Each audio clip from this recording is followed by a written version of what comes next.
Good morning, good afternoon, good evening, whenever you're watching, all 20 of you, because it's increased from 12 to 20. Okay, so welcome back, and if this is your first time, welcome, first timers.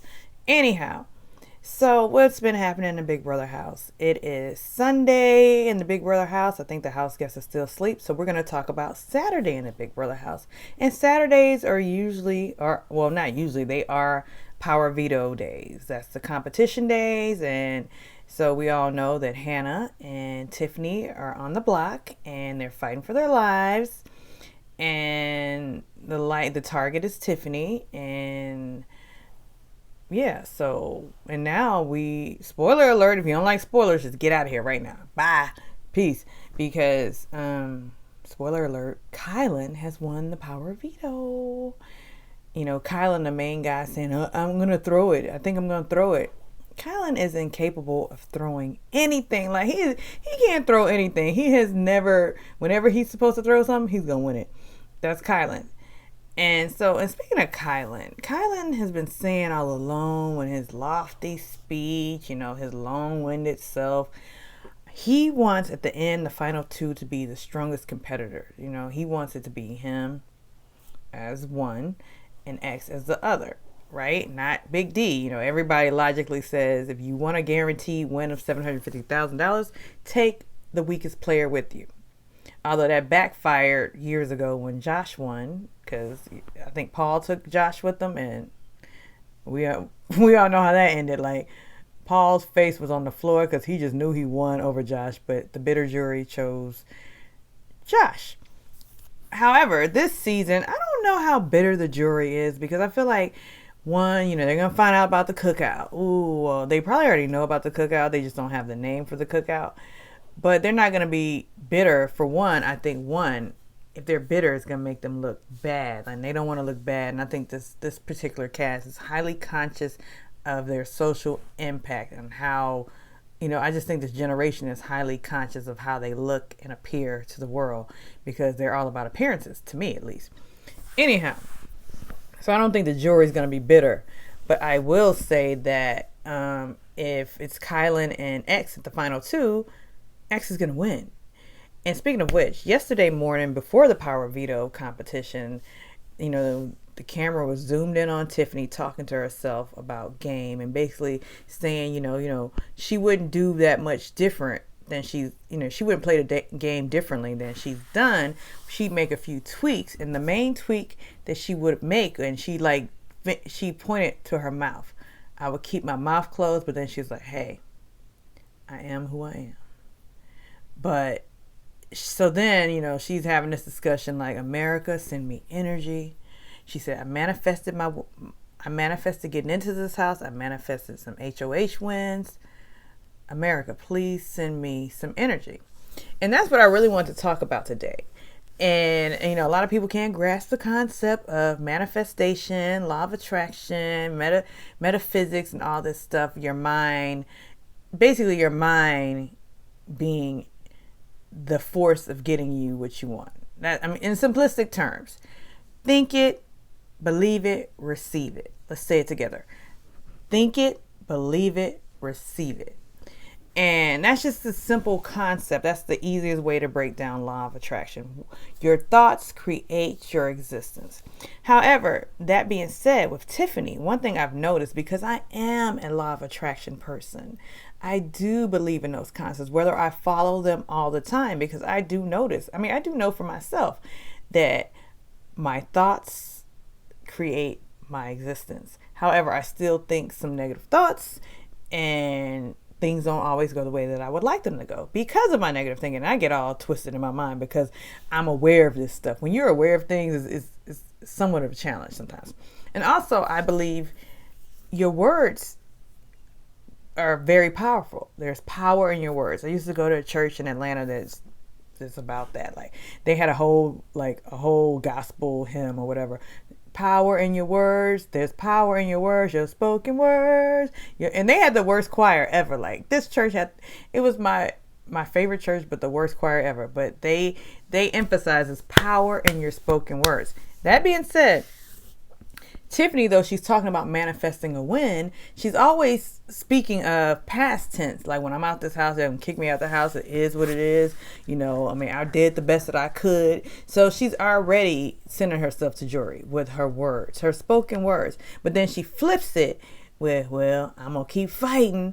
But you realize, and for people, let me pause. People who don't believe this concept that they're powering your words, and you're like, that's anti-God. You saying God can't play a part. Well, it says it in the Bible. It actually does. Life and death starts with the tongue. So you can kill something that you want. You can kill a dream with your words. And more so, it's your belief about things.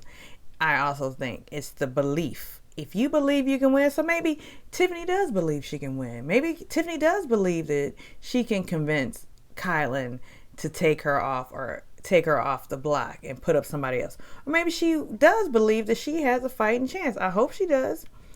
But we also know that there's also Will, and Kylan and X want Tiffany gone. Big D wants Tiffany gone, and I believe Azah kind of wants Tiffany gone. So then Azah, while Tiffany's still laying in the bed, Azah comes in and lays down and says, hey girl, hey sis, what's going on? And then Tiffany starts talking, and Azah starts staring off into space like a zombie. She often does. They always catch Azah like in another world, like her eyes are like so Tiffany's telling Azah basically, listen, I understand. If a black man wins, he wants to see another black man sitting next to him. I get it. I wanted to see one of us right next to each other. A woman, she wanted to see, and I feel like it's not about black man against black woman. It's about, like, there are a lot of Tiffany fans out there, and there are a lot of anti-Tiffany people out there. And there's a lot of men who want the men to win, and it's a lot of women who want the women to win. And everybody has their own conflicting view of why they want this to happen. But I believe in the yin and the yang. We cannot exist without one another. So it would be a nice look, I think, for optics' sake, if there was a black man and a black woman at the end. Will it happen? I'm guessing it's like the odds are against that, because the men in the house definitely believe in this bros before hoes. And I hate that term, bros before hoes, because it's one that a man came up with, and it puts a woman in a demeaning manner. It puts a woman in a demeaning position. And bros before hoes, but it does rhyme and it's catchy. So we're just going to use that term today, but I don't like it.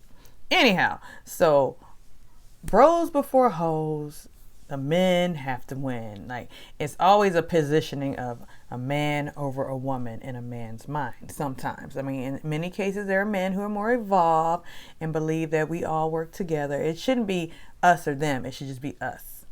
And that's across all boards. It's not a black thing. It's a man-woman thing. It's always a power struggle, especially since feminism came to play and women became more empowered and more independent. It's now, look, they trying to be like us. They trying to be men. They want to be in the workforce. They want to be leaders like us. They want to run the world, So men feel a little bit threatened, so it's bros before hoes, man. Or like Snoop Dogg, I don't love these hoes, if the homies can't have none, it's like all of this stuff that constantly puts us against each other. It pits us against each other versus us working together. Anyhow, in this house, it's no different. It is no different. But the difference is, and this is what Tiffany was saying to Azah, men, they stick together. Women don't. Over the seasons, we've seen it time and time again. Women have not been able to get an alliance that works. Like, this house was majority women for a long time, and they never ever got together. Frenchie tried, the most influential person in the house. Frenchie tried to form a women's alliance with him being the leader. Frenchie's Kisses, and even after that, they didn't take that cue. They did not take that cue. Because we have certain women, like Azah, it seems, I'm not going to put this fully on her, but it seems like Azah is a woman who wants to be led by a man. And she said it in so many ways. The fact that she throws herself at Xavier every chance she gets. She wants to be led by a man. And she doesn't necessarily, she just wants a black, she's like, the we are the world, oh, this is great, a black man's gonna win, I don't care, I'm not here to win, I'm just here. And even Hannah said it, that Azah's played a crucial part in getting the 6 there, but she didn't really play the game, like, but her role is to get the 6 there, and but by getting the 6 there, she's pushing one of the 6 forward, and that's Xavier. And she has this alliance an allegiance to Big D, which is so crazy because he'll cut her in a hot second. And speaking of, like, and he's like the most anti-woman in the house. He's been saying, we gotta get these bitches out of here, we gotta get rid of these bitches. He's been saying that since day one. So I mean, he can't be trusted. But anyhow, so on the feeds, I didn't watch much of the feeds last night because I was a little hurt that, you know, Tiffany didn't win that veto. Yes, I'm a Tiffany fan. I mean, I don't think she's played the best game, but I do think she's the brains behind this cookout. She strategized this whole plan of the partners. Let's get out. Let's get everybody together, and we take them each out. And then speaking of that, they were at the dinner table talking, and Big D was taking all of the credit for that, but yet had no evidence of it. And that's what Tiffany was like, oh, y'all had a plan, why didn't y'all share it with me? And then X even said, listen, Tiffany laid it all out. I had an idea, but she put it together because I didn't know how it looked. And Big D was like, yeah, Tiff, yeah. I was like, yeah. Because Big D is he's the most delusional person I've seen on TV in a long time. Like, he thinks he's the creator of the game, of the cookout. He thinks, you might have come up with a name. Did he come up with a name? I'm not even sure. I thought it was X, but he gives himself credit for the entire plan. Like, he thinks he did a whole lot in this game. And I don't even think when he gets out of the house that he's going to realize that he did nothing. I think he's going to read Twitter, go on Instagram, read all the vlogs, and realize, what? Them bitches didn't like me? I thought I was cool. I thought I was a funny guy. He didn't realize how insulting he is. I would just love to see a reunion. Like, I've been saying this for since day one. Like, since I've been saying this for a while. They need a reunion. Because I just want, like, even let Andy, I've said it in other videos, let a former black castmate host it. Preferably, I would say Danielle Reyes, but she seems to be MIA. Maybe Marcellus. You know, a lot of people want Davon to host it, but I don't think Davon is a good enough orator to host it, quite honestly. Or I don't think that she could host it, considering that Danielle Reyes had a podcast and she's very eloquent in her speech. I think she should host it. Or maybe Marcellus, wherever he is. I don't know. Somebody could host it, but I just think they need a reunion because a lot needs to be said. And if they don't do it on CBS, maybe BET can pick it up. Like, y'all made history, somebody can pick it up. Or even just do a YouTube reunion. Some sort of content, because we need some closure. I need closure to this whole story. Like, I really do. I need some real discussions to happen because it's been very surface, although I heard in the house that they were getting down to this whole dating thing one night, and I missed that. I totally missed it. I went to sleep, I guess. But anyhow, let me know what you think. Should there be a reunion? Do you believe in this whole concept of manifestation? And can Tiffany manifest her way to stay in this house this week? Let me know your thoughts, and that's it for now. Bye.